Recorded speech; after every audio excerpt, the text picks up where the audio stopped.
Hi folks, touch base a little bit on an update of the shop tools I've got for my smithing. One nice thing, I found this piece railroad track for 25 bucks in an antique shop. Cleaned it up nice. It has a date of 1897 on it, the same as my Fisher anvil. They're both 1897. Top is a lot smoother, and I've got a flush flat edge now to work with. Plus it's portable. I can toss it in my truck off and running. Now I want to touch base a little bit on smithing tools. Of course, I've got a stump with some legs that helps me form metal that I don't want to dent the other side, such as a twist or a scroll or something. That's very handy. And luckily my hardy hole is 5/8. It's the same diameter as a railroad spike. I've got a couple of different attachments for that. Trailer hitch ball fits nice into it. Place that in there, I can round.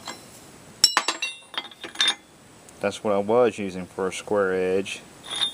Piece of metal welded to a railroad spike. My hot cut, which I'm gonna forge me one.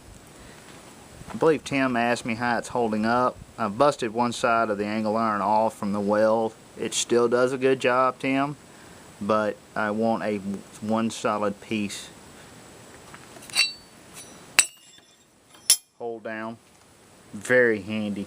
One of the best things to have. And of course, if I'm going to do some cutting, heavy cutting, I've got some angle iron welded together. I can put that on the top of the anvil and I can get really silly with it. It's mild steel. It takes a bend, but I don't worry about busting the face of the anvil any more than it already is.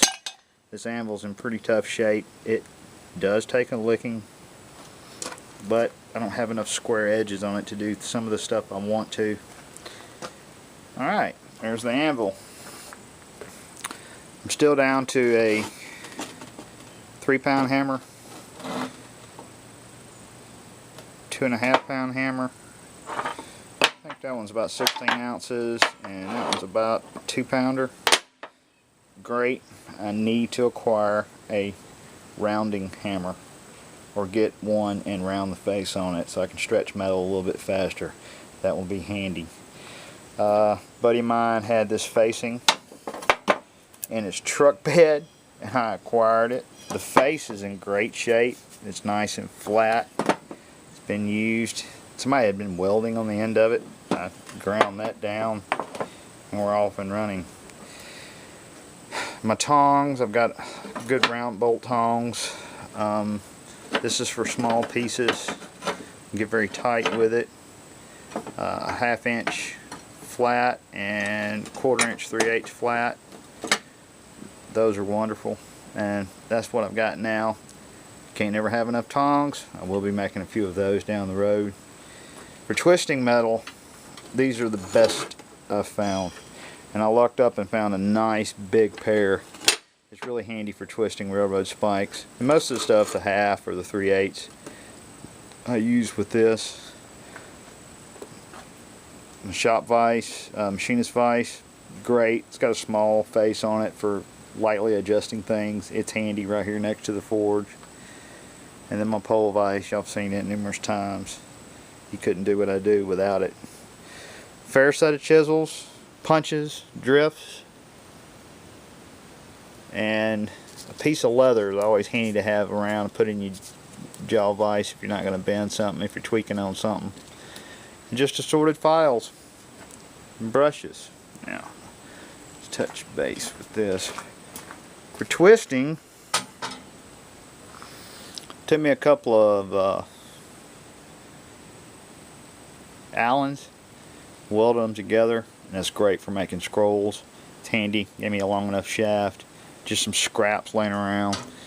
One thing about smithing, you always take a scrap and move it forward. Now if I'm doing small pieces, I will weld it to the end of this piece of rebar, which I've put a hook on just for hanging on my rack and hanging.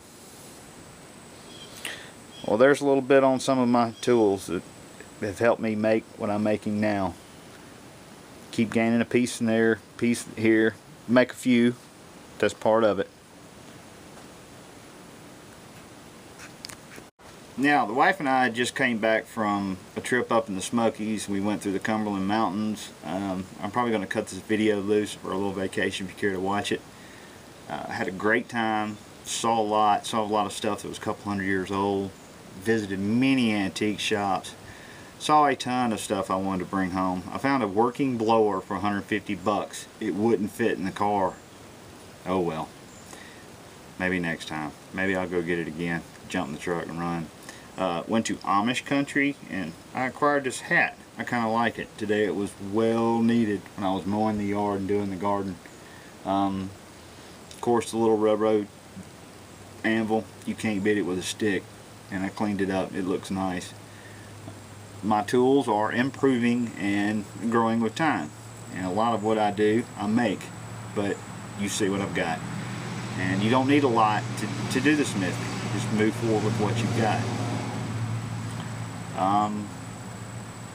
Ask some questions, man. Post some comments. Let me know what you're doing, what you've got, what you've made. Thanks.